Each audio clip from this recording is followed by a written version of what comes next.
Okay, so for the review, I mean, you can see for yourself. Obviously, it was really bad, right? There's basically only two things to learn, right? There's basically only two things to learn. One is I have to be more confident with taking trades close to the open, right? It happened this week, it happened the previous week. There is legitimate opportunity. Like once the market has done the chopping, once it's shown its hand, once it's shown, okay, we reject this level, okay, we accept this level. If that rejection exception lines up with the overall trend in the market, if it does that, then you send it, right? You just send it. You just absolutely send it. And also this engulfing type setup, you could have taken this. You could have taken this, and this would have gone perfectly fine. In fact, you could even have trailed your stop loss there, and then there, and then there. Isn't that funny? You could have even trailed your stop. You could have even trailed your freaking stop.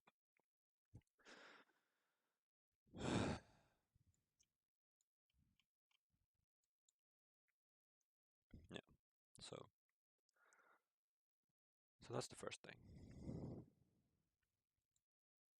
And then the second thing is,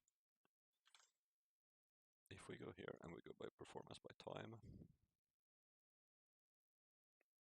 we've had like some very small winners and mostly losers during overnight. 8 a.m. we've had one winner. Okay, yeah, I could definitely see that there could be some value to trading around like the 8:30 news.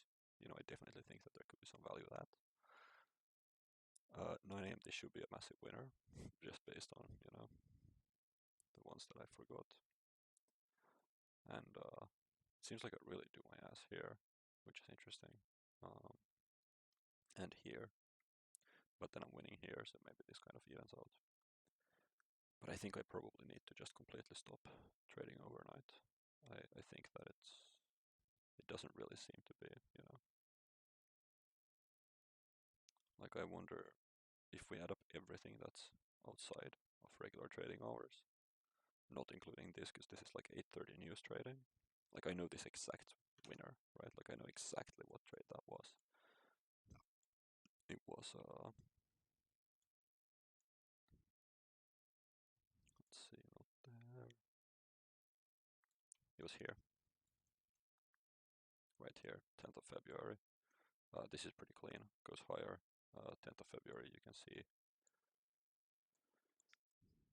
it was the 11th. That was we have the swing low. We trade the swing low. We go back into the middle of the range. We have the range here. Like it was clean. It was clean. It was perfectly fine. Yeah. But you know, outside of that, like it just doesn't seem like it's really working that well, to be totally honest with you. And I think that it's also probably in real life it's going to drain my energy. In real life it's gonna drain my energy and it's gonna, you know, make me trade worse during the actual session, which is of course the most important thing. You know, I need to be really fresh going into the session, and I need to be ready to take, you know, these trades. This was not in the beginning of the session, but I was just so dejected. I was so dejected at this point. Which sucks because you know what, this trade would have won me 2k. I would actually have ended the week green if I'd taken this. That's funny to think about. But I was so dejected I didn't mark out this hourly breaker here, which is a pretty good one because we have an inside candle before it. You know. So we have the inside candle confluence as well. That low to that high. That's the inside candle, you know. So if you deviate the low, it's likely to go to the high, which is also that range. So I mean, it's a very good level, as evident by the fact that we stopped there, you know. There's multiple touches there. It's just clean. It's obvious. But you know, yeah. I mean, I feel pretty destroyed, but the evidence is clear. There's two things to learn.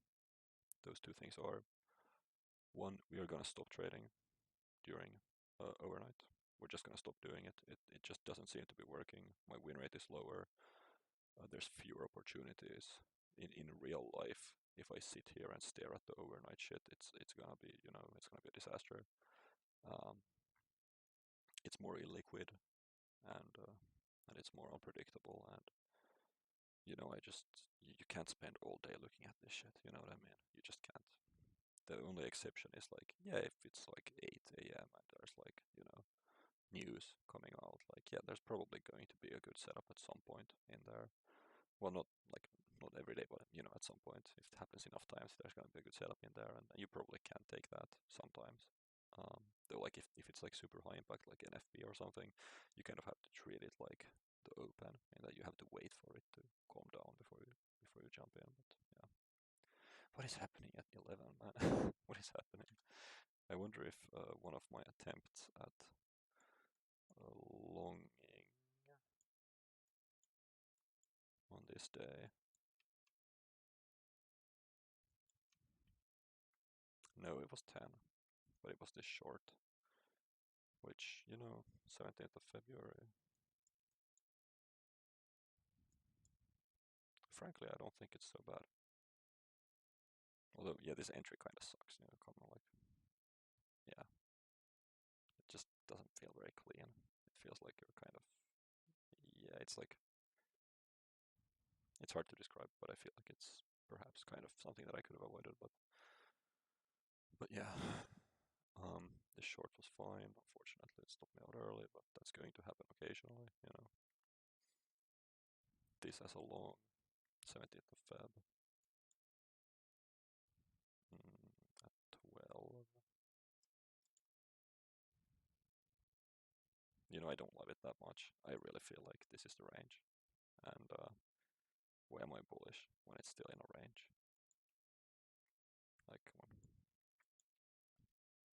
17th of Feb, we go higher. But I mean, this is still resistance. I didn't mark it out because I was like, it's weak, but it's still resistance, and market's gone up, you know, a good amount on the day. And well, it also went down first and then up. It's not really like a unidirectional day. I feel like we could have avoided both of these, man. I feel like we could have. Now that I'm looking at it objectively, I feel like we could have avoided both of those.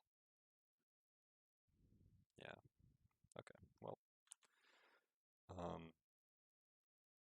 10 a.m. does seem to be a good hour for me. 11 is massively losing for some reason. I mean, this is a small sample size, so you know how it's gonna be. If we do like 30-minute intervals, it's the same thing. Like, it's just, you know, if we do 9 should be massively winning. I do think that there is like a realistic possibility that we could do some kind of strategy where we sit out this time and we trade like towards the end and around the open. That's definitely fair, I think, but yeah. I mean, you would have missed this if you did that, so. And, you know, this is so massively winning that it would have flipped 12 into being massively profitable. So, yeah, it probably isn't really a matter of what time of day. It's more just, is it active trading hours or not? It does seem to me like, you know, we just can't with the, yeah, with the outside hours. I wonder, like, what's the win rate in total here? It's like 1, 2, 1, 4, 1, 7, 1, 8, 2, 10, 3, 10, 4, 10 technically with this. Yeah, so my win rate is like less than a third trading in outside hours. And see, here's the thing is, for some reason I feel kind of confident in the outside hours, but I don't feel confident near the open. This is the one thing to take away from this week of practice. It's like, I feel confident during ETH, but not during the open. In fact, it should be the exact opposite. I have a huge edge during the open once in initial chop is over and market is showing its hand. And I have very little edge in ETH. So I need to change my mind around this. I need to change my mindset. I'm exhausted. I mean, I'm really exhausted. Yeah. But yeah, okay. That was it. Brutal beatdown, but you know what? This is how you learn.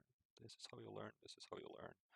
Next week, which I'm not doing today, next week, I am not going to be taking a single trade in overnight or in ETH. I'm just not going to do it, with the exception being like 8:30. Like if something happens, like sure we can look into that, but outside of that, no trade, no trade during ETH. I am not interested in trading some illiquid fucking garbage.